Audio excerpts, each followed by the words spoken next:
ya juga ya pikir. Jadi ternyata dengan metode itu masuk sama penerapan di dunia bantuan hukum tadi.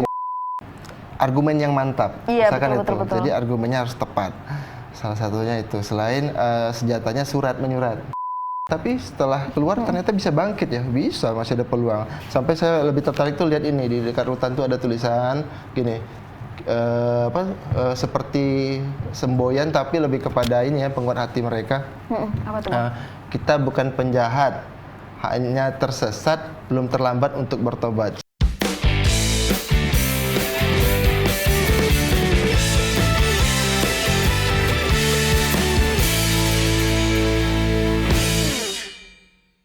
Oke teman-teman, kita kembali lagi di Duduk Besembang. Kali ini tentunya masih bersama Asa, dan tentunya kita akan selalu menghadirkan orang-orang inspiratif untuk berbagi kisah bersama kita semua tentunya, yang dimana akan menjadi kisah inspiratif juga ya Bang ya. Iya. Karena banyak juga perjalanan yang sudah Abang lalui, asam garam kehidupan ya Bang ya.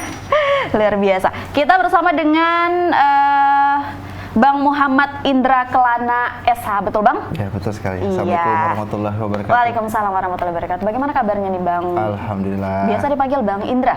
Ada yang panggil Bang, ada yang panggil Om, kalau di rumah dipanggil Abah. Abah. Gitu. Oke, di Indra biasanya Bang ya Bang Indra. Oke, kesibukannya apa nih Bang Indra?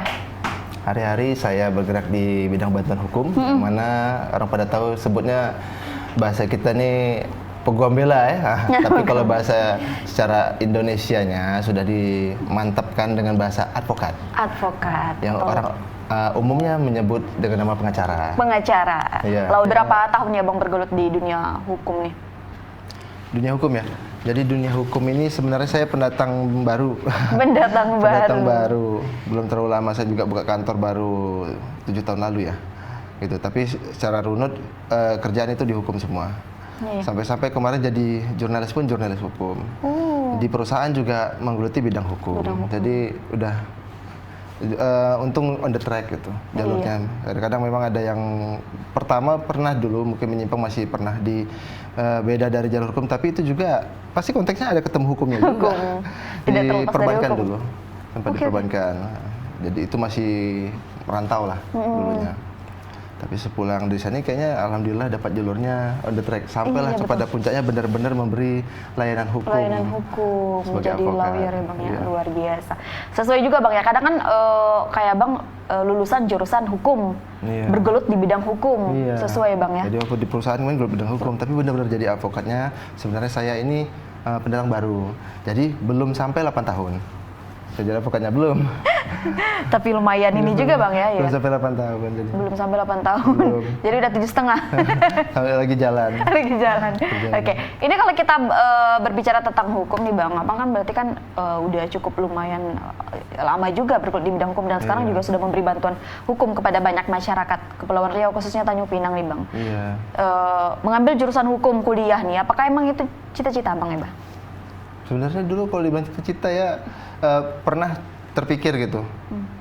Mungkin sense-nya aja pengen ini ya, ada rasa tuh dikit-dikit waktu kecil lihat kawan diapain, rasa mau turun tangan supaya ikut campur. Mungkin gitu bawaan ya dari situ. Tapi setelah kuliah pernah ngambil musik malahan. Pernah ngambil musik saya dulu. Suka dengan ngeband lah. Oh iya betul-betul ya. Sempat ngeband juga ya Bang ya. Sempat wannabe ya, bahasa dulunya. Wannabe. Jadi istilah sekarang seperti itu ya. Pengen jadi sesuatu dengan tampil di entertain musik gitu.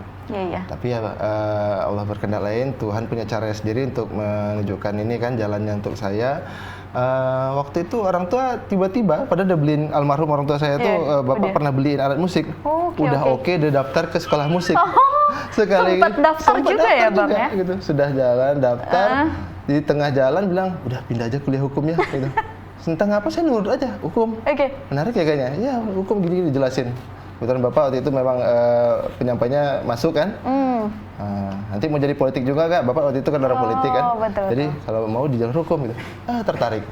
Ada coba, kita coba. Awalnya nurut aja Bang ya. Nurut aja. Nurut apa kata orang tua ya Bang ya. Padahal sudah dibeliin alat musiknya, sudah daftar. Tapi nggak apa-apa lah, sambil kalau musik kan ini bisa sambilan ya Bang. Akhirnya ngeband juga sambil kuliah hukum, kan ngeband juga kemarin dulunya. Masih wannabe ya dulu. Iya betul, masih. sama-sama ninnya bang ya. Iya, zaman-zamannya gitulah. Ngarep juga, yang penting udah pernah ngarep, udah pernah coba juga rasa-rasa dunia apa, manggung sana sininya. Iya. Tapi ternyata memang harus jadi orang hukum ya. Emang harus jadi orang hukum. Iya. Enak bang ya jadi orang hukum ya? Alhamdulillah enak ternyata. Enak ya? Iya. Tahu tentang permasalahan orang bang ya? Passionnya tuh memang begitu sudah ketemu nikmatnya, apalagi memang berhubungan dengan kajian-kajian keagamaan juga memang udah pokoknya kalau nolong itu nggak mesti harus dari betul. uang juga kok, dengan tenaga bisa, waktu, pikiran gitu kan. Iya betul. Ya juga ya pikir, jadi ternyata dengan metode itu masuk sama penerapan di dunia bantuan hukum tadi. Hukum, ya menolong Gitu. menyelesaikan masalah Iya, banyak orang juga ya bang ya. Jadi ya sambil bantu orang, ternyata gimana ngurusin rezekinya, datang sendiri, nggak usah khawatir Luar itu. biasa. Iya. Abang bergelut di bidang lembaga bantuan hukum itu sejak kapan? Artinya ini memang khusus untuk membantu masyarakat yang memerlukan bantuan hukum atau gimana nih bang? Ya, pada hakikatnya setiap advokat atau pengacara itu berhak mendapatkan honor. Itu sudah diatur oleh undang-undang. Ada fee, macam-macam lagi jenis-jenis fee-nya ya. Ada operasional, ada macam-macam, sampai namanya success fee kalau berhasil ada persentase. Betul. Bahasa yang di film-film jadul tuh kan 20%, 20%. Gurau-guraunya gitu ya. Tapi di balik itu kita juga punya kewajiban memberikan bantuan hukum. Di dalam undang-undang juga tertera di pasal 22 ayat 1 bahwa advokat itu wajib memberikan layanan bantuan hukum kepada pencari keadilan. Secara cuma-cuma. Secara cuma-cuma? Yang tidak mampu. Betul. Yang Ada tidak mampu. kriterianya bang ya? Kriterianya, yang tidak mampu kita harus bantu. Jadi sebenarnya walaupun bukan bergerak di OBH, OBH ini organisasi bantuan hukum ya, walaupun bukan di LBH, lembaga bantuan hukum, dia masih melekat kewajiban itu karena sudah disumpah. Disumpah otomatis harus nurut undang-undang advokat. Pasal 22 ayat 1, undang-undang advokat itu undang-undang nomor 18 tahun 2023. Harus itu. Jadi nanti paling gini, kalaupun bekerja di kantor hukum, di firma, apa namanya tuh, kantor hukum yang sederhananya kan, atau mungkin di klinik hukumnya di rumah sendiri, tetap ada kewajiban bantu orang yang tidak mampu walaupun hitungannya jam. Nah, sebenarnya ada takaran jamnya tuh, tapi dominannya nggak pakai takaran jam lagi, mereka nanti per satu perkara tuh udah bantu orang. Iya betul. Nah, beberapa firma-firma besar bahkan sudah menerapkan kewajiban itu. Mau masuk ke firmanya harus mau pro bono. Mau gabung di firmanya harus wajib dalam setahun dia bantu orang. Firma-firma besar dari itu kan ada ini ya kayak apa jam terbang untuk membantu ya betul. dulu. Jadi bukan syarat magang itu, tapi lebih kepada memang yang sudah disumpah. Yang sudah disumpah wajib masuk dalam sistem, dalam firmanya harus memberikan layanan bantuan hukum. Misalnya dia kerja nih, dapat salary apa semua take home pay-nya, tapi kalau dia ketahuan nggak ada memberi bantuan hukum, nakat. Harus ada bukti juga bang harus ya. ada bukti dia melakukan layanan. Betul. Udah berapa orang yang dibantu gitu-gitu ya bang ya. Gitu. Walaupun di undang-undang mengatakan jam. Tapi dalam layanan bantuan hukum ini mereka udah punya takaran sendiri lah. Mungkin dominan perkara sih. Perkara itu ditangani minimal satu orang berarti kan kalau hitungan jam tidak. Tapi rata-rata mereka sudah ada passion sendiri untuk hasrat sendiri untuk benar-benar bantu. Misalnya dalam setahun ketemulah perkara yang dia pengen bantu cuma-cuma. Bahkan dia ngeluarin duit untuk itu. Biasa pengacara gitu, kalau sudah ketemu kesungguhannya membela, jangankan waktu, tenaga, pikiran, uangnya pun dikorbankan. Kan ada yang viral kemarin ya, Bapak siapa itu ya, jadi membela benar-benar untuk yang keluarga korban, sampai ngeluarin uang itu kan. Ya itu terjadi memang dunia advokasi.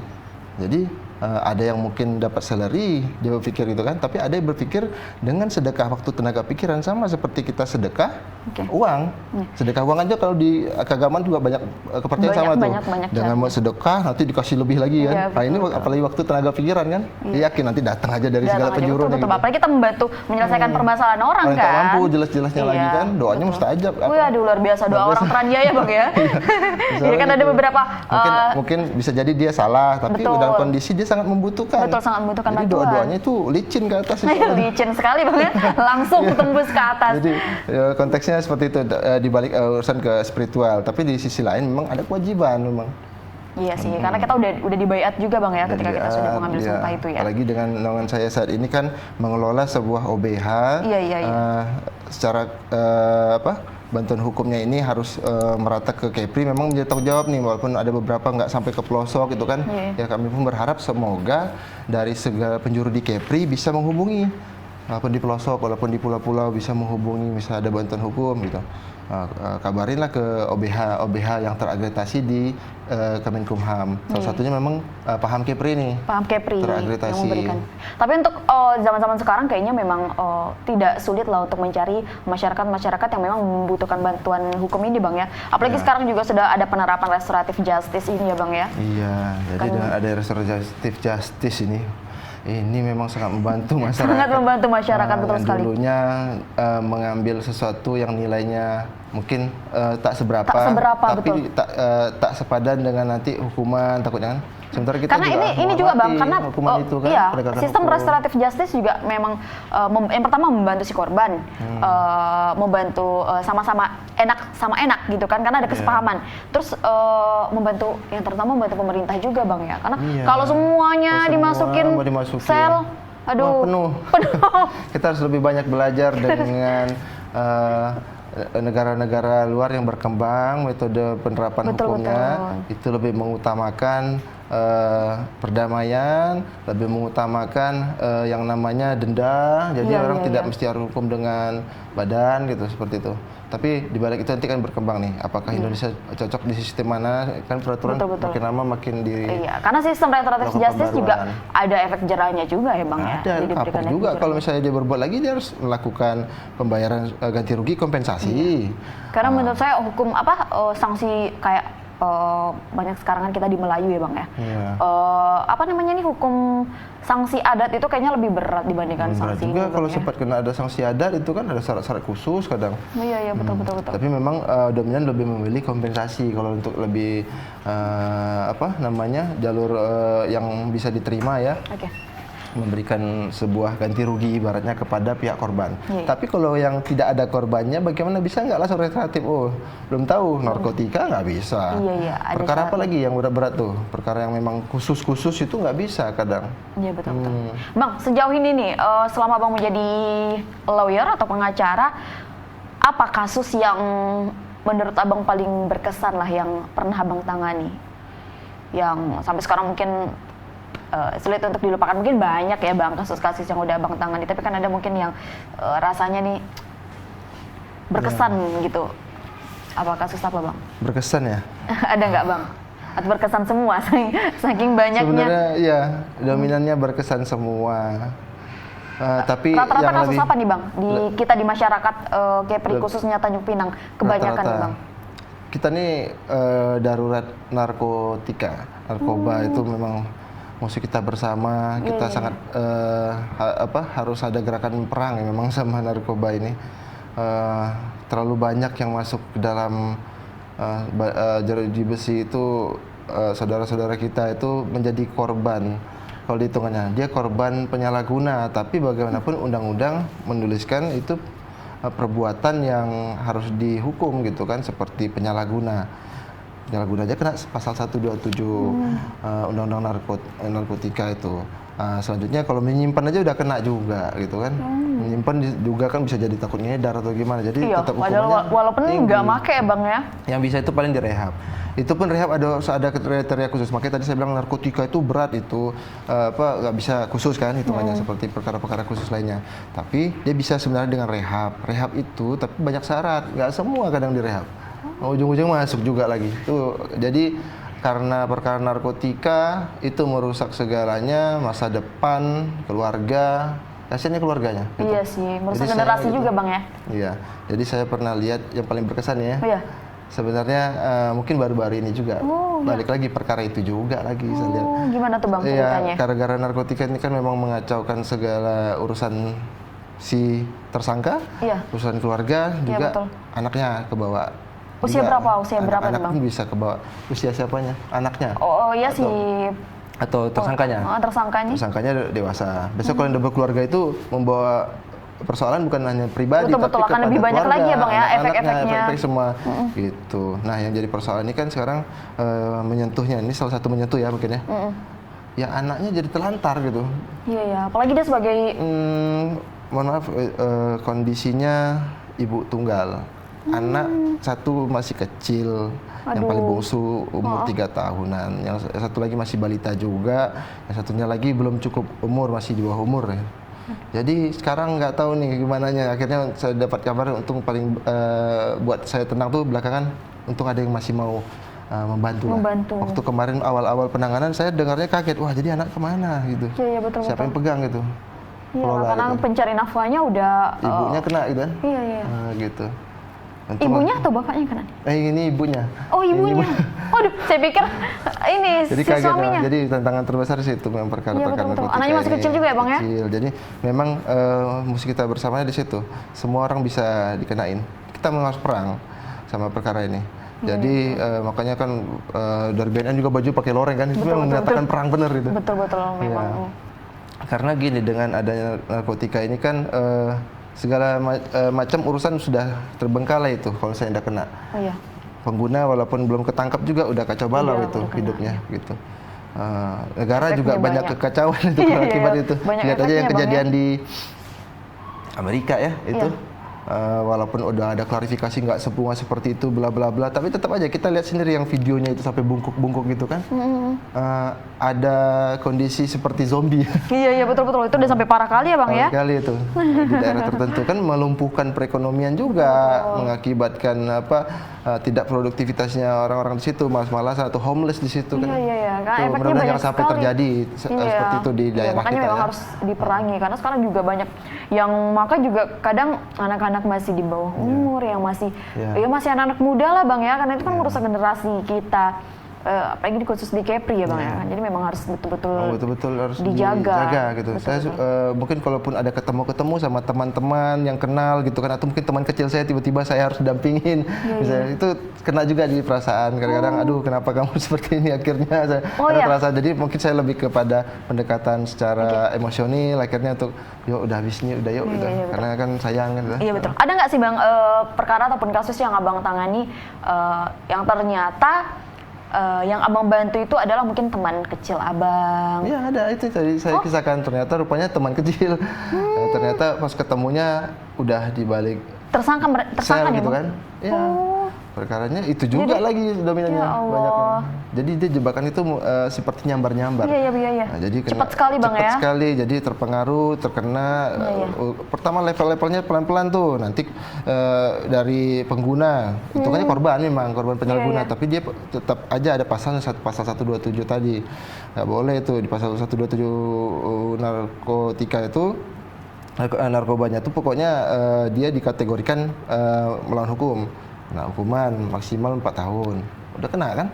Walaupun ada inilah peluang untuk direhabilitasi ke ke BNN, tapi tetap aja dia potensi juga bisa kena pasal-pasal yang lain kalau ternyata punya stok gitu kan, banyak kena juga pasal-pasal lain. Jadi saat ditanya ada teman yang kena, itu makanya kalau teman yang kena gitu itu paling terasa tuh, kenapa harus kamu terlibat juga di sini. Karena kita kenal dia dari kecil kan, dari kecil dulu, ibaratnya kita main kelereng bareng.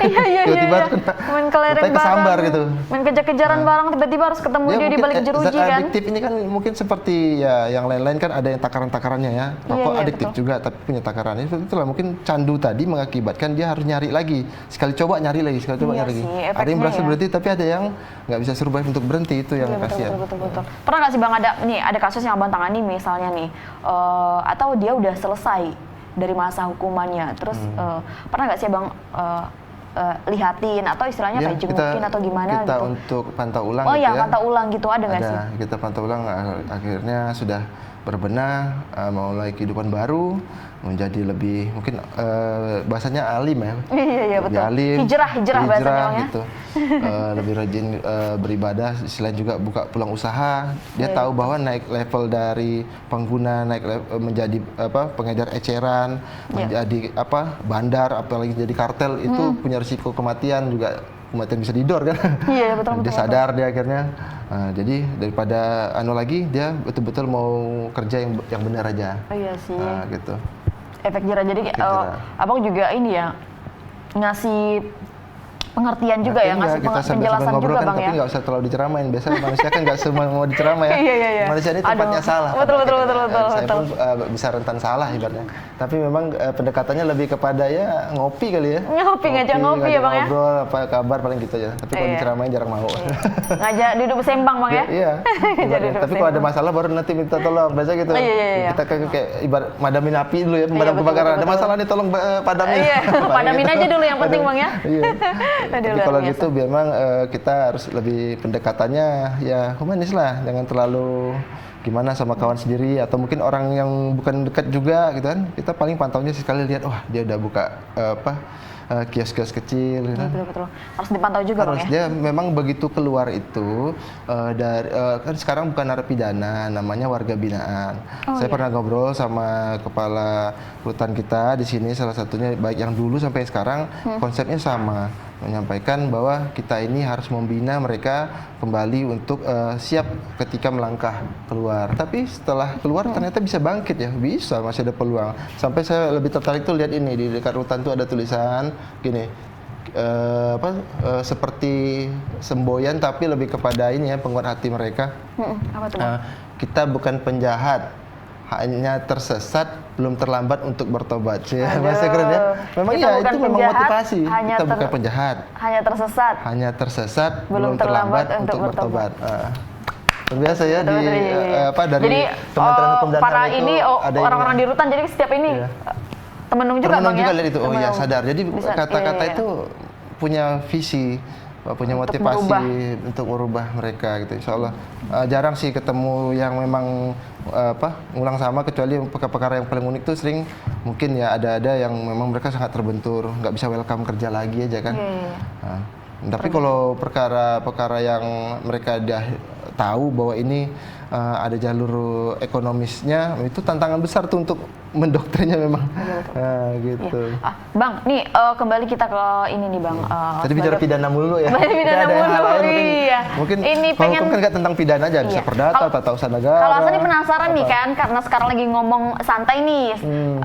Kalau biasa kita mungkin dialog lebih ngomongnya serius, kita ngobrol santai, dan kali ini kan saya ngobrol sama pengacara nih. Saya pengen tahu biasanya kalau pengacara itu seperti apa sih bang cara kerjanya? Apakah memang kita dapat klien nih, terus kita kepoin dulu dong ya semua permasalahan mereka, semua permasalahannya kita kepoin dulu atau gimana gitu? Cara kerja pengacara nih kayak mana nih bang? Baik, cara pekerjaan pengacara ini lebih dominan, kita kan juga ada advokat dan konsultan hukum. Layanannya sebenarnya dua yang lebih menonjol kelihatannya. Okay. Advokat dan konsultan hukum. Advokat itu ya segala kerjaan itu, legal actionnya.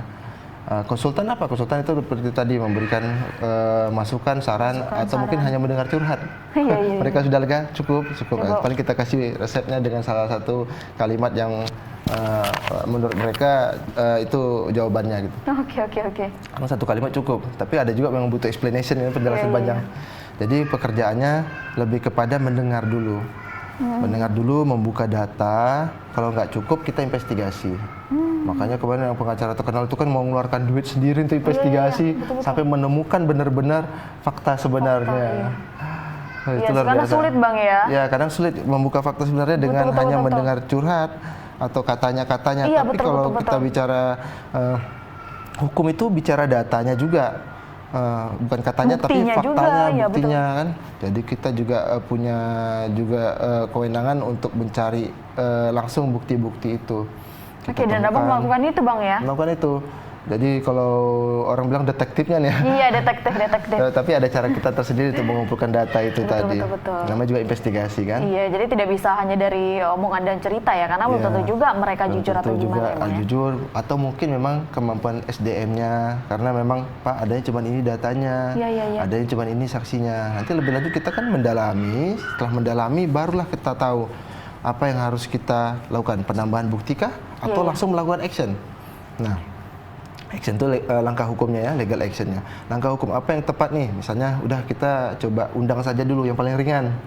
Undang saja dulu klarifikasi. Atau mungkin memang ada langkah selanjutnya, kita memberikan advice pilihan somasi saja langsung gitu. lebih tegas kan. Undangan beda sama somasi. Undangan cuma klarifikasi, somasi ini kan mau peringatan sifatnya. Ini tergantung masalahnya juga Bang ya. Masalahnya level-levelnya. Ada yang juga kliennya udah cukup bukti, cukup alasan untuk melakukan aksi. Aksi itu lebih kepada langsung laporan. Bisa langsung ke sana.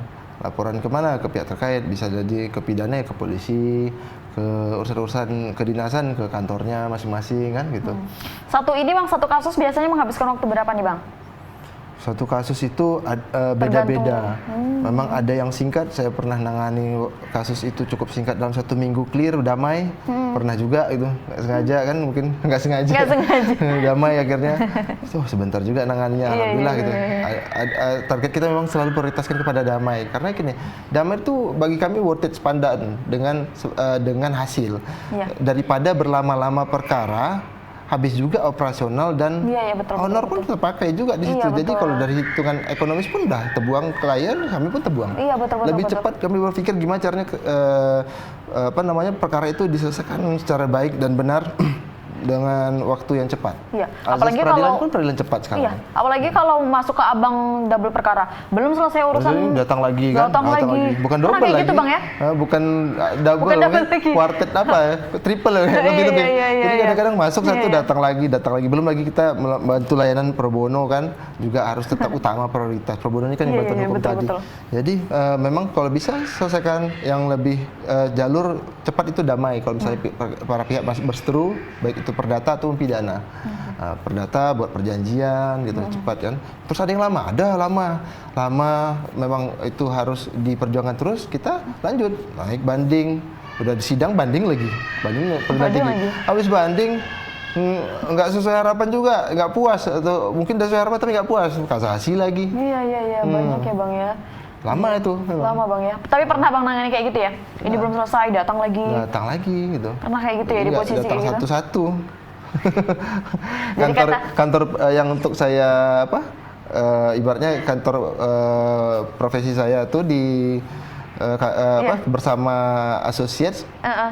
Ada perkara, begitu bersama dengan OBH ada perkara, ya udah di manajerialkan aja, dibagi-bagi tim. Tapi harus dipantau karena kebetulan saya di situ ada mungkin saya lepas sendiri, ini tim anggota advokatnya udah bisa mandiri, udah kerjakan aja buat tim. Mau digituin. Tapi ada tim juga yang membantu ya Bang ya? Ada tim, jadi mau nggak mau dibentuk lah tim-tim yang mandiri, udah ini di-combine advokat ini sama ini gitu. Jadi harus seperti itu. Nah, gitu juga di kantor hukum saya. Nggak semua bisa di-combine satu perkara rame-rame, keroyokan, nggak bisa. Jadi harus dibagi-bagi tim. Harus fokus Bang ya? Iya, jadi memang tapi nggak sibuk-sibuk kali lah Bang ya? Maksudnya masih bisa bagi waktu untuk di rumah ya? Ya, harus dimanajemenkan. Harus bisa juga bagi waktu sama keluarga gitu. Memang saya lihat di dunia advokasi, kota-kota besar itu punya kecenderungan sampai nggak pulang. Iya betul, apalagi menangani kasus film-filmnya gitu juga lagi ya, rata-rata baik di dalam negeri, luar negeri, apalagi film-film Korea ya, kayaknya jarang pulang saya bilang filmnya. Sementara kok di Tanjung Pinang atau Kepulauan Riau masih bisa ya, Batam juga saya menangani perkaranya, sampai ke Natuna juga saya menangani perkaranya. Tapi pulang juga Bang ya? Terbang-terbang, walaupun kemarin habis lebaran, baru beberapa hari lebaran saya harus terbang Natuna kemarin kan. Tapi ya alhamdulillah masih kita bagi waktu dan ini manajemen waktu lah ya. Gitu. Tadi juga udah ini tadi di belakang kamera juga lihat ini kan anak-anak Bang Indra masih lucu-lucu ya Bang ya. Masih lucu-lucunya. Jadi itu mungkin yang memanggil pulang Bang ya, meskipun banyak perkara ya Bang ya. Luar harus biasa. Memang bagi waktu. Tapi memang kalau dilihat dari kesibukan sebanyak apapun mungkin tingkat kepadatan perkara di ibu kota beda Jakarta itu beda, mungkin intensitasnya sampai kadang mobilnya itu ya kantornya sampai mobile kan, sebentar nanti di pengadilan ini, sebentar nanti di Jakarta Selatan, sebentar balik lagi ke sana, mungkin nggak pulang-pulang gitu. Itu yang terlihat di film-film sampai nggak bisa pulang, tapi memang jarak tempuh juga mempengaruhi. Betul, jarak tempuh juga. Kita Tanjung Pinang masih bisa diakses lah Bang ya, dalam beberapa jam, beberapa menit ya Bang ya. Batam masih bisa kejar. Tadi juga kan kita kejar-kejaran. Tadi jadi bisa dapat juga waktunya gitu. Betul. Ya tadi Bang Indra sebelum kesini juga tadi habis dari Batam ya Bang ya. Batam. Jadi memang Kepulauan Riau ini pulau-pulau. Kerja, ada urusan kerja. Iya. Jadi berarti emang kalau ada urusan kerja misalnya di luar pulau sering ngajak anak dan istri juga Bang ya? Kalau mereka mau ikut, ayo gitu aja. Kita tinggal ini bebasin mereka nanti mau di mana gitu kan. Silakan nanti saya ngerjain urusan saya. Enak Bisa juga seperti kayak itu, gitu Bang iya. ya. Si anak-anak jadi- juga suka ya Kebetulan kan jalan-jalan. lagi liburan ya sekarang ya. Iya, Tahun iya, ini iya, lagi betul. momennya liburan mau ini kan menjelang hari besar ya. Menjelang hari raya besar nih. ya bentar lagi ya. Jadi ya udah, oke kalau mau ikut gitu. Kalau misalnya terlalu jauh kadang nggak mau juga, capek kan pastinya. Iyalah. Gitu. Kalau istri alhamdulillah mendukung juga Bang ya untuk kesibukan Bang Indra menangani kasus-kasus gitu. Iya. Atau wah Abah sibuk di luar aja menangani Nggak kasus. juga. Kita juga jadi papa rumah tangga. Papa rumah tangga. Iya. Bukan papa, abah rumah tangga. Abah ya. Abah rumah tangga. Oh, Indra, iya betul-betul. Iya. Ini untuk menangani kasus, perkara-perkara, apalagi bergerak di bidang hukum nih Bang. Kan Abang kan jurusan SH nih, sarjana Iya, hukum kan? sarjana hukum. Berarti memang Wajib. kalau asal lihat SHI ya, dulu ada SHI. Dulu ada syariah, SHI, ya. Sekarang tapi ada udah digabung SH. jadi SH sih. Lulusan mana Bang kalau boleh tahu Bang? Dulu dari Bandung, Pasundan. Oh. Rumah Damang dari sana. Jauh ya, padahal asli Melayu Bang ya? Iya. Iya, Kumaha Damang. Jawa Barat. Oh, ketemu sama istri di mana Bang? Ketemu sama istri itu perlu diceritain kan nih? Wah, nggak apa-apa, Bang. Nanti kepanjangan curhatnya. Kebetulan memang sama-sama orang Tanjung Pinang, tapi beda kota. Istri sampai S2-nya waktu itu lagi S2 di Jogja kan. Diajak ketemu main aja di sana. Sampai sana di titik 0 Yogyakarta tuh, dekat Malioboro ujung kami ketemu. Entah apa, orang Pinang juga ya rupanya. Oh, lagi jalan-jalan ceritanya. Jadi titik 0 Yogyakarta tuh, itu memang tempat kami ketemu bener. Oh, dari titik Ada 0. momennya lah sih. Iya, ada momennya. Di titik 0 Yogyakarta, entah apa nggak sengaja di situ. Dari titik 0 kita mulai dari 0 gitu. Mulai dari nol. Rupanya sama orang Pinang kan ya udah matching, nggak tahu rupanya jodoh. Iya, tukaran nomor HP. Sama-sama orang Tanjung Pinang kan. Sama orang Tanjung Pinang. Terus janjian balik Tanjung Pinang yuk kita sama-sama. Akhirnya udah jadi orang Pinang lagi. Orang Pinang aja. Gitu. Tahun berapa Bang Abang ini? Sama kakak? Saya mulai berkeluarga untuk komitmen berumah tangga itu di tahun 2014. 2014. Ini sebenarnya bulan-bulannya 2014 itu baru kemarin baru habis ini anniversary. Di bulannya ini. bulan ini. Bulan Waduh, Juni selamat ini. Bang. Iya. Anniversary yang ke berarti berapa nih? 9. 9 tahun. Iya. Udah luar biasa. 2014 itu baru tamat sekolah baru Bang. Oh iya. Iya, baru tamat sekolah 2014 itu tuh. Udah 3 jarak berapa nih anak Abang ya? Sudah Kecil 3. masih. Alhamdulillah sudah punya anak 3, dua perempuan, yang paling besar perempuan, yang paling kecil laki-laki. Asma nomor 2, Aliyah nomor 1, Alfa nomor 3. Luar biasa. 2 perempuan, 1 si kecil jagoan ya Bang ya. Iya. Aduh, nanti itu sama besar semua pasti dilihat ya Bang ya. Wah, itu dia. Apalagi yang laki-laki kan nanti nyusul ya. Iya betul. Apalagi anak laki-laki luar biasa. Alhamdulillah Bang ya. Alhamdulillah. Rezeki Karunia terus Allah, datang. Oke. Ini untuk terkait dengan pengacara nih Bang, yang Asa lihat nih. Asa dulu sempat berpikiran waktu masih tamat-tamat sekolah nih Bang, kayaknya seru deh jadi pengacara karena kita pasti banyak ngomong kan, apalagi kalau kita banyak ngomong bahasanya beda lagi, banyak ngomong. banyak ngomong terus banyak bual ya. Banyak bual dia kan. Tapi memang salah satu skillnya pengacara itu argumen yang mantap. Iya, Misalkan betul. Jadi argumennya harus tepat. Salah satunya itu. Selain senjatanya surat menyurat. Iya. Argumen yang mantap dan surat menyurat. Rata-rata itu. Jadi dengan menyampaikan argumen, hakim yakin. Makanya dengan surat pembacaan nota pembelaan itu bentuknya surat juga kan. Iya. Hakim yakin. Penyampaiannya cara juga Bang ya berbicara harus juga tegas, harus ini Bang ya. Ada waktu momen kita mungkin ngobrolnya bisa jadi wah ini lemah lembut nih atau gimana nih, tapi di waktu tertentu memang harus ada momennya penyampaian. Iya, harus untuk meyakini hakim Bang ya. Hakim, meyakinin lawan, meyakini pihak-pihak terkait semuanya. Gitu. Jadi memang dibutuhkan kemantapan berbicara, memang salah satu skillnya. Tapi banyak juga pengacara yang memang andalannya membuat sebuah konsep, ada juga. Tapi lebih kepada sifatnya legal advice tadi, atau mungkin dia lebih kepada legal counsel untuk sebuah perusahaan. Dia nanti melakukan due diligence, audit perusahaan itu. Dia membutuhkan kerja secara diam. Oh, berarti banyak kan? juga cara kerja pengacara banyak juga Bang ya. Produk-produk jasanya itu macam-macam, nggak hanya bersidang. Oke. Nggak hanya nemankan pendampingan waktu dipanggil pihak-pihak kepolisian, atau diperiksa terkait perkara-perkara apapun gitu kan. Misalnya di urusan keperdataan tanah dipanggil sama pihak tanah atau kelurahan panggil. Ini mungkin semua lini ya pendampingan itu ya. Dari mungkin diajak ketemu Pak RT pun boleh kita layani. Sampai ketemu presiden. Iya, semuanya Bang ya semuanya dilayani. boleh. Jadi dari mulai level pemerintahan dari RT minta tolong temankan, menengahi persoalan, kita temankan jasanya. Bisa tekan kuasa ketemu Pak RT sebetulnya. Kan seperti itu ya ringan. Iya, betul.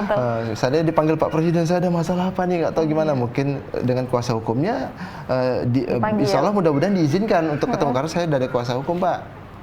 Misalnya di pemerintahan harus temankan beliau ya, karena ada kuasa kan menemankan, mendampingi, membela gitu. Kalimatnya itu membela, mempertahankan haknya kan juga. Oke. Ini kalau Abang selama Abang menangani kasus nih Bang, pernah nggak sih Abang nangani kasus? Kita kan kalau mikir mungkin kasusnya klien yang kita tangani kan pasti jadi kepikiran gimana nih cara penyelesaiannya ini segala macamnya, memahami masalahnya dan segala macamnya. Pernah nggak sampai kebawa-bawa atau kebawa mimpi mungkin kan? Iya, hijau gitu ya. Saking ini, aduh ini berat nih masalahnya gitu kan. Jadi kadang-kadang memang terbawa mimpi pernah, tapi ngigau paling besilat kali ya. Aduh, ngeri juga. Enggak lah ya. Enggak sampai gitu juga, tapi memang kebawa pernah Bang ya, sampai kepikiran kali gitu. Jadi kadang nggak bisa tidur, akhirnya malah mending justru nggak bisa tidur itu curahkan aja, langsung ketik aja. Mending gitu. Setidak-tidaknya ada HP, pegang di HP. Nyusun dulu. Sekarang kan kita dengan gadget yang betul, udah bisa di mana aja juga udah bisa Bang ya. Ini membuat sesuatu surat juga dari HP udah cukup. Betul. Apalagi dengan perangkat-perangkat yang ada, kita sudah bisa mengkopinya kan, menyusunnya langsung kepada laptop atau PC nanti. Jadi mumpung ada ingat, wah ini kepikiran kan, daripada nanti kebayang tidur lepasin aja. Begadang mikirin masalah juga sering Bang ya? Iya, kadang kebawa-bawa juga. Abah tidur lagi kata ini. Nah, masih mikir masalah nih, ada pernah, tapi memang harus direm-rem juga kadang-kadang. Dibawa relaksasi aja, afirmasi kan. Kadang kalau enggak memang ide itu suka munculnya entah apa waktu kita lagi tenang, udah mulai agak relax gitu kan, tiba-tiba datang kepikiran. Oh iya ini. Ini kayak gini ya. Ya kenapa tidak langsung kasih wadahnya kan ke tulisan tadi kan. Gitu. Gimana ini klien-klien yang pernah Abang bantu? Karena kan kata Bang tadi Abang juga membantu secara cuma-cuma kan untuk masyarakat. Terus ketika mereka bertemu Bang Indra nih, dibantu permasalahan ini segala macamnya, gimana mereka Bang? Ya, alhamdulillah untuk yang mau berbayar, mau yang bantuan hukum dari OBH, ya semua dengan sesuai layanannya. Kalau misalnya berhasil, ya alhamdulillah. Mereka sangat bersyukur tentunya sesuai harapan. Yang tak sesuai harapan pun kadang-kadang ya mungkin butuh ini kan motivasi tambahan. Kadang-kadang ada yang ya namanya juga kecewa pasti ada. Jangan kan kecewa misalnya ternyata nggak sesuai harapan juga kan pasti ada yang jujur saja pernah yang namanya kekecewaan itu sangat mendalam. Ya terasa di kami. Paling nanti tinggal kita jelaskan bahwa kita ini adalah orang yang melakukan usahanya saja, ikhtiar kita hanya perpanjangan tangan. Perlu jelasin lah paling. Jadi hal-hal seperti itu nggak selalu semua diterima kasihin. Kalau misalnya memang dia nggak sesuai harapan dia atau mungkin sangat kecewa ternyata kenapa begini begitu. Pernah ngalaman, jujur saja saya harus terbuka. Menjadi advokat juga, menjadi memberi bantuan juga, bantuan hukum tadi. Ada juga yang memang tidak sesuai pencapaian, mungkin awam, tidak mengerti dalam hal ini, sangkanya kita lah segala sesuatunya. Betul. Padahal kita udah bilang kita ikhtiar ya, kita perpanjang tangannya, tapi kita harus jelaskan ulang bahwa kita ini cuma diamanahkan sama ibu, bapak gitu kan. Kita hanya inilah maksimal kerja kita. Ya sama lah kayak dokter juga gitu kan. Tiba-tiba rupanya ada kejadian khusus atau mungkin nggak sesukinan kan, sedih kan pihak keluarga pasien. Kami juga gitu, pihak keluarga klien sedih kan. Aduh kan ada seperti ini misalnya. Padahal itu dalam takaran kami misalnya itu udah sesuai, berhasil. Tapi dalam versinya kan pengen sesuai ingin dia gitu. Ternyata tidak sesuai yang diinginkan contoh ya, dia. Misalnya pengen bebas, tapi ya nggak bisa gitu. betul. Karena kalau sudah berbicara hukum kan kita nih hukum ini kan hukum yang pasti gitu Bang Pasti, ya. sementara kita juga ada ikhtiar, Iya, memang ada ketemu kita udah berusaha. apa namanya tuh peluangnya, Iya. udah kita usahakan, tapi nggak bisa misalnya kan, Iya, iya. kecewa kan pasti Mungkin sedih karena kan. gini, mungkin karena gini sih Bang, mungkin karena dalam pemahaman masyarakat nih, kalau kita punya masalah, punya kasus, terus kita pakai pengacara, nah kita Pasti bisa selesai. bakalan menang, Pasti berhasil istilahnya gitu lah kan menang, Bang, karena gitu. kan mereka tuh pemikiran mereka win to loss kayak gitu kan, Iya, menang itu bisa. loh. Sementara kita harus jelaskan dari awal bahwa kita ini adalah sebagai perpanjangan tangan. Kita meneruskan usaha, ikhtiar adalah orang yang diutus saja. Seperti itu gitu. Ada yang Kebetulan sampai ini punya Bang, kalian. nangis-nangis, aduh Bang, tolonglah Bang, ini selesaikan Iya. masalahnya, kalau Kita- bisa anak saya jangan sampai ditangkap gitu-gitu, ada nggak sih Bang? Ada gitu ya, namanya juga mereka berusaha gimana caranya persoalan selesai, perkara selesai. Sebisa mungkin kita cari jalan terbaik. Jalan yang paling diutamakan adalah sesuai harapan, pastinya kan. Harapannya apa itu kita cari dulu jalannya. Tapi saya nggak janji loh, nggak boleh karena Iya, kalau betul, janji betul, itu sama seperti misalnya dalam hal kedokteran pasti hidup, pasti Iya, kita nggak tahu ya. pasti tersambung kembali Uratnya. uratnya nggak bisa dijanji, jadi harus Iya. ada presentasi atau mungkin lebih gambaran kita ini usahain dulu ya gitu, pencapaiannya ke sana gitu. Iya, jadi kasih pemahaman aja lah kepada Pemahaman, masyarakat ya. jadi. Karena juga masyarakat juga harus paham mendapatkan bantuan hukum aja secara cuma-cuma udah alhamdulillah Bang Iya, ya. Dan jadi- juga para pengacara juga akan bekerja pasti semampu dan sekuat sampai Semampunya. titik darah penghabisan ya Bang. Jadi memang tantangan terbesar kita di dunia advokasi itu adalah ketemu salah satunya klien yang ingin instannya. Oh, Pokok- tanpa tahu ya Pada susahnya. pokoknya gini. Susah kalau ada Masalahnya pokoknya nih. besarnya kayak gini. Pokoknya gini tuh sulit. Iya, Jadi iya, iya. paling mau tak mau kita harus itu memfilter, mensaring, selain sharing, saring juga yang mana yang memang bisa kita bantu gitu. Oke. Memang dalam ketentuan nggak boleh menolak perkara, Iya. tapi dalam undang-undang juga diatur kalau misalnya ada ketemu yang berbeda bertentangan dengan hati nurani, Oke, boleh oke. kita tolak. Atau mungkin dalam penanganan perkara sudah tidak ada kesepakatan lagi, itu boleh kita tolak. Enggak kena etik insya Allah. Jadi tidak. Jadi nggak bisa juga terikat, kan Bang, ya? lapor-lapor Iya, bakal karena menolak permintaan bantuan. Misalnya gini, sebagai seorang yang beragama disuruh merobohkan tempat ibadah, tapi dia nggak mau walaupun bukan agamanya nih tempat ibadah, tapi Iya, iya. rasa hati nggak mau. Betul, betul, Kan nggak betul. sesuai hati nurani. Daripada Walaupun mengecewakan tempat gitu ibadah Bang, ya? orang lain, tapi daripada dia nggak mau, nggak sesuai hati nurani, boleh nolak, boleh. Betul-betul. Gitu. Iya, karena- atau mungkin dia ibaan sama satu tempat itu kan, bukan tempat ibadah tadi, tapi dia nggak bisa untuk melakukan eksekusi di rumah tersebut, gitu. Nggak kuat dia. Boleh. Iya, nggak ada Kan tinggal paksaan pindah ya aja, Bang. nggak ada ya? paksaan. Iyalah, Atau mungkin artinya kan penanganan. namanya aja minta bantuan hukum gitu Iya. kan. Ya kalau minta bantuan kalau orang mau bantu, Tapi kalau kalau bantuan hukumnya orang tak mampu tadi, Iya. yang memenuhi syarat, kita memang harus menerima. Tak boleh Iya, tolak. betul. Karena Paling kan kita cari solusinya. tergantung perkaranya juga Bang ya. Kalau Benar-benar. perkara-perkara yang dirasa cukup mampu untuk ditangani, Mampu untuk tangani kita sampaikan. betul, Tapi kita nggak boleh putuskan akses to justice-nya. Kita harus tetap memberikan saran. Misalnya kita nggak sanggup, nggak mampu, coba kita Rekomnya yang kemana, lebih gitu ya. mampu untuk menanganinya. Karena dia harus kita mendapatkan arahkan lah ya tibanya akses ya to Bang ya. justice. Iya, kasihan kalau misalnya dia nggak dapat akses to justice Iya, tadi iya, kan. Lagi pula berpotensi memang kena kode etik kalau kita nggak bantu juga arahan yang ini terbaiknya ini gitu sesuai dengan kompetensinya gitu. Oke. Tadi apa tadi? Tentang penanganan beda aturani sama satu lagi kita memang beda dalam penanganan kan? Iya, betul, Tidak betul. kesepahaman. Udah itu Bisa dibatalkan kita rekomen juga. aja Betul, gitu. betul, gitu. Ya kita arahkan lah ya, ini bagusnya ke sini Sini gitu ya. karena memang tantangannya mungkin dia nggak bisa nyelesain perkara kan kasihan. Iyalah. Nah, dia butuh gitu kan? Dia butuh, jadi harus cari bantuan kemana ya Bang? Iya, Ya, mana lagi, gitu. Ini Abang udah hampir 8 tahun nih jadi pengacara, Iya. yang awalnya juga dulu karena mengikuti dari orang tua menyuruh masuk sekolah Iya. ini hukum.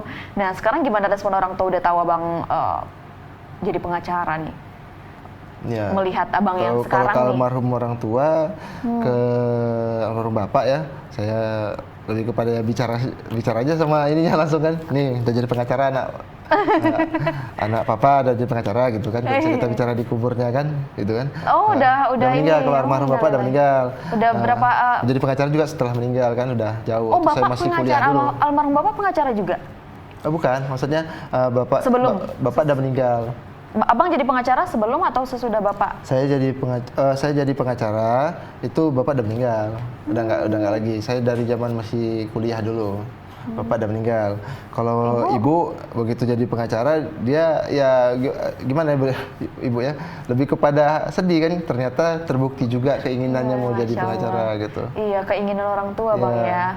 Akhirnya tercapai juga melihat anaknya. Abang berapa bersaudara kalau boleh tahu nih? Saudara saya itu ada kakak yang paling tua. Jadi totalnya sama saya ini nomor 5. Ada adik satu lagi. Abang 6. Nomor? Saya nomor 5. Oh, Abang nomor 5. Ya. Ada adik satu lagi. Adik satu lagi, berarti 6. Berarti 6 bersaudara. Iya, banyak ya. Banyak juga. Iya. Abang pengacara sendiri? Iya, saya sendiri pengacara. Waduh, luar biasa. Yang keinginan orang tua jadi terwujud akhirnya. Terwujud juga akhirnya Bang ya, menjadikan anaknya salah satu menjadi pengacara Bang ya. Jalurnya hukum ya, walaupun nggak disebutkan spesifik dulu tuh sama almarhum Bapak, cuma bilang udah jalur hukumnya jelaskan salah satunya ini sebutin karena semua kalau hukum kan. juga bisa masuk, politik juga masuk bisa ya, gitu kan. Bapak kan dari orang politik kan. Satu pengertiannya disampaikan tentang politik tadi, dibicarakan juga tentang wawasan kita di dunia ini dunia akhirat sebenarnya hukum itu kan bicara ketentuan dunia, ketentuan di akhirat. Nah, jadi memang dibincangkan semua di dalam pelajaran hukum itu. Jadi setelah saya terjun ke dalamnya memang oh iya ya, semua hal itu bersentuhan dengan hukum. Yang disampaikan almarhum Bapak ya, benar, ternyata memang gitu. benar ya Bang ya. Hal apapun gitu, bertetangga pun ada ketentuannya, setidaknya kita ada adabnya, azasnya apa gitu. Oh iya. Nah, dan akhirnya tertarik ya Bang ya. Iya. Luas sekali betul, iya. Kalau hukum ini kan tidak terlepas dengan undang-undang, pasal-pasal, itu kan banyak sekali tuh Bang. Itu gimana sih waktu kita kuliah pun juga kan pasti kita harus ada hafal ini segala macamnya. Terus lagi nanti kalau skripsi kita tentang hukum ini kan banyak sekali. Orang banyak bilang gini, kalau misalnya belajar hukum harus banyak hafal pasal. Iya, betul. Itu harus undang-undang, serem banget ya. Kalau misalnya mau belajar hukum Islam harus banyak hafal hadis, Al-Quran. Ayat. Iya. Gimana tuh Bang? Jadi memang hal pertama yang tergambar seperti itu. Dengan kemampuan berpikir kita tuh sebagai orang hukum harus banyak menghafal, pertama gitu doktrinnya. Ternyata seiring perkembangan zaman kita pun terbantu. Mungkin manusia punya batasannya seiring kemajuan teknologi. Ya ternyata nggak semestinya seperti itu. Terbantu segala hal sekarang. Yang penting kita bisa paham, mendalami gitu. Tapi kalau misalnya bisa hafal, lebih bagus. Lebih bagus lagi. Dihafalin kan. Kalau sekarang kan dikit-dikit undang-undang udah tebal segini, lebih-lebih tebalnya. Betul. Ada yang terbaru ini kan undang-undang kita udah tebel-tebel, udah nggak kitab apa yang lagi viral tuh kan? Iya, kadang ini juga kan Bang, kalau di asalnya di pengadilan kalau nonton gitu tuh, kadang perkara kasusnya yang banyak sekali sampai tebal sekali gitu kan? Itu baru satu ini ya, kitab ya, belum kitab satu itu lagi. Itu apa aja isinya tuh Bang? Segala ketentuan. Itu segala semua yang dituangkan dalam buku ya? Kemarin baru disahkan kan, berawal dari Perpu, akhirnya untuk dijadikan undang-undang itu kan. Iya. Segala ketentuan bercampur aduk di sana. Betul. Seperti di mix di dalam satu kitab itu, mix and match gitu kodifikasinya. Itu kalau bisa dibilang gimana kita mau hafal kan gitu. Sebanyak itu. Betul. Jadi trik-trik atau cara-cara menerapkan hukum tadi sudah ada cara-cara yang jalur sistem membantu kita lebih kepada pemahaman, pendalaman, apalagi nanti pengamalannya. Jadi nggak harus mesti dihafal kayak gitu tuh. Tapi dianggap cukup tahu gitu. Tahu, paham ya Bang ya. Pertama memang harus kita punya pondasi taat azas. Jadi dengan taat azas tadi kita tahu sendiri dengan dasar-dasar norma ini seperti ini gitu. Ini nggak boleh, ini boleh gitu kan. Yang disuruh pasti baik, yang dilarang pasti nggak ada manfaatnya atau mungkin banyak mudaratnya kan kayak gitu kalau ketentuan. Apalagi kalau pengacaranya kan itu ketika berbicara misalnya di depan hakim dan segala macam kan harus diperkuat juga dengan undang-undang, pasal-pasal. Harus itu. Ibaratnya kalau kita di dalam Islam kan ini dasar hukumnya apa? Ini ayat sekian gitu kan. Harus ayat sekian disebutkan. Disebutkan. Jadi kalau misalnya bisa menghafal itu memiliki nilai lebih plus di dirasa para pihak sangat paham kita sangat gitu paham. Bang ya. Di teori hukum juga menguasai, Iya, itu iya, harus betul, punya kemampuan seperti itu juga. Tapi di sisi lain pendalaman pemahaman sama pengamalannya itu lebih baik di situ. Jadi makanya nggak semua praktisi hukum tuh hafal. Kadang-kadang kita di dalam sidang juga berdebat-debat gitu kan sama pihak dari penuntut. Nanti di tengah sama udah, gini kita baca dulu, kita buka dulu ya pasalnya. Ini udah satu-satu ya. Nah, tuh benar ini salah satunya. Jadi dibacain lagi. Kita baca sama-sama ya gitu. Oke. Dan setelah baca sama-sama pun kadang menimbulkan multitafsir. Iya, betul. Satu berpandangan perspektifnya beda kan, angka 9, satu angka 6 berpandangannya. Jadi kadang gitu. Jadi sekarang dengan masa kekinian ini terbantulah kita dengan adanya gadget untuk melihat langsung pasal tersebut. Jadi setelah dilihat pun kita juga lihat lebih kepada pendalaman maksudnya nih kan, artinya nih kan. Kalau proses-proses yang Abang lalui di pengadilan itu yang cukup berkesan seperti apa nih Bang? Karena kan gelar perkara di pengadilan itu kan kadang tidak lebih memakan waktu, tidak hanya sehari, bisa jadi berhari-hari gitu kan Bang untuk menyelesaikan satu perkara, ya kan Bang? Iya, kalau sidang itu dominannya pasti berhari-hari. Nanti tundanya sepekan. Kita mulai lagi nanti untuk agenda berikutnya pemanggilan saksi ini sepekan, udah gitu. Dan ulang lagi. Kasihan juga sih memang mereka yang di tahan itu kan kadang sebelum mulai sidang saja sudah harus menunggu masa sidang ditahan. Ada masa perpanjang terus kan. Ya, begitu sidang nanti tersangka tuh sambil menunggu sidang ditahan juga Bang ya? Tahan. Begitu jadi terdakwa juga diperpanjang lagi. Terdakwa itu kan kalau sudah masuk sidangnya dipotong masa ini Bang ya? Nanti dipotong. Potong masa tahanan kalau memang terbukti bersalah, nanti di dalam putusan itu menetapkan hukumannya sambil dipotong sama masa tahanannya. Oke. Proses yang Abang lalui kayak mana nih Bang kalau di dalam ruang sidang itu yang paling mungkin Abang gimana ya berkesan, kondisi di persidangan itu kan berdebatnya, proses penyampaian perkaranya dan segala macamnya, belum lagi bertemu sama apalah penuntut, jaksa, panitera apa, itu kan banyak sekali ya Bang ya. Memang suatu wadah terhormat ya di sana, juga kita juga panggil hakim juga yang mulia, kita juga harus sangat mengagungkan situasi di lokasi ya, atmosfer di sana itu memang seperti kesannya menegangkan gitu. Iya betul. Kita harus panggil majelis hakim dengan yang mulia, jaksa penuntut umum juga kita panggil yang terhormat juga kan, seperti itu. Di sisi lain kita menghormati persidangan, karena kalau melawan situasi yang terhormat, situasi yang sudah agung tadi, kita lawan dengan perbuatan tidak beradab atau mungkin yang boleh dikata melawan hukum ya, ada ketentuannya, itu contempt of court, nggak boleh itu. Jadi di sana memang situasinya sakral lah gitu. Tapi di balik sakral tadi gitu kan, dalam persidangan kadang-kadang juga kita ketemu perkara-perkara yang nggak selalu menegangkan. Bisa jadi kita tersenyum juga karena dalam pemeriksaan saksi, kejujuran saksinya, atau mungkin persoalan dari terdakwanya. Kadang juga ada hal sedih gitu. Bisa nangis bersama kita di dalam sidang. Macam-macam ya Bang ya, dirasakan. Bisa kita tertawa bersama gitu, sama hakimnya juga gitu. Tapi di sini kita harus hormat sama pengadilan itu. Iya, luar biasa. Jadi banyak pengalaman juga yang Abang rasakan ya selama menjadi pengacara ya Bang ya. Iyalah, pasti kedepannya juga akan terus bergelut di bidang hukum Bang ya, akan selalu menjadi pengacara untuk membantu masyarakat. Sudah ya, ini kan jalannya kan, insya Allah mudah-mudahan sampai akhir hayat, karena kayaknya lihat dari senior-senior itu ada yang sampai sudah cukup sepuh masih ingin memberikan layanannya, bantuan hukumnya kepada yang membutuhkan, kepada pencari keadilan tadi. Iya, karena juga amanat dari almarhum Bapak juga seperti itu ya Bang ya. Iya. Bergelut di bidang hukum, membantu banyak hal nih bisa dilakukan ya. Jadi penjelasan itu masuk. Masuk betul-betul. Di bidang keagamaan juga kita banyak membantu orang Bang ya. Iya, kalau keagamaan kan udah dibilang dengan bersedekah uang, Al-Quran juga ada disebutkan kan, nanti kan tumbuh kan. Iya.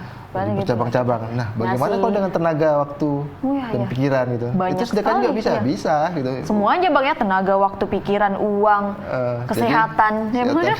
Kadang-kadang ada sampai pakai uang juga. Saya punya juga rekan-rekan yang punya tekad seperti itu. Jadi kalau udah membantu rekan saya yang pengacara itu, uang dia pun dia keluarin. Totalitas gitu. Bang Totalitas ya? gitu. Iya, luar Jadi biasa. urusan itunya nanti gitu.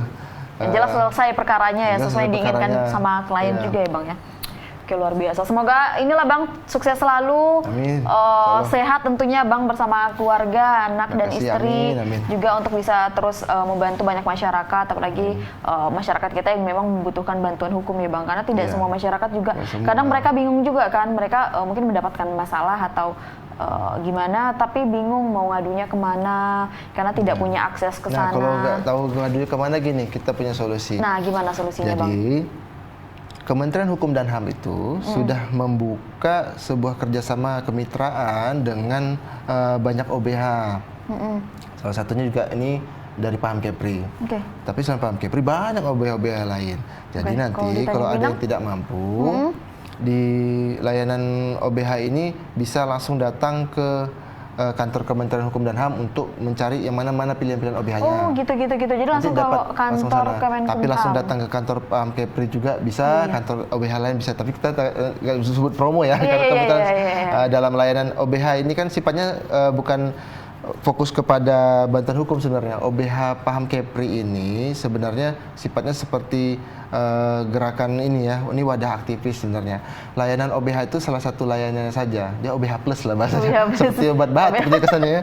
Jadi gini, OBH plusnya gini, maksudnya layanan dari Paham Kepri ini lebih fokus kepada gerakan-gerakan tadi untuk kita bersuara juga di masyarakat, kita juga kadang-kadang melakukan fundraising juga, jadi melakukan bakti sosial juga macam-macam. Jadi kegiatannya salah satunya ini. Kadang kalau misalnya memang kita harus membuat sebuah petisi, kita lakukan. Sometimes kita harus berteriak juga gitu kan, untuk masyarakat. Misalnya ada kebijakan-kebijakan publik yang harus kita tegur, kita bersuara gitu. Bersuara bersatulah lawyer yang ada di lawyer para Tanjung legal Pinang. dan aktivis-aktivisnya. Dan aktivis-aktivisnya. Iya. Jadi kalau ada mungkin masalah, mungkin masyarakat membutuhkan bantuan hukum atau terkait dengan mungkin masalah atau perkara yang sedang dijalani, bisa langsung ke kantor Kemenkumham ya Bang ya. Nanti di sana ada ditunjukin lah ya. Untuk ini bantuan tidak arah-arahnya. mampunya tadi diberikan arahnya, pilihan-pilihan OBH-nya di mana gitu. Oke, luar biasa. Semoga akan terus banyak membantu masyarakat ya Bang ya. Amin. Pokoknya sukses selalu, bisa cepat selesai semua perkara-perkara yang ditangani lah pokoknya. Amin. Oke, makasih banyak Bang udah atas waktunya bisa berbagi waktu dan berbagi cerita. Jadi masyarakat juga teman-teman juga paham nih sebenarnya kayak gitulah kerja pengacara, lawyer ya Bang ya. Susahnya memikirkan masalah. Belum masalah pribadi lagi udah mikirin masalah orang.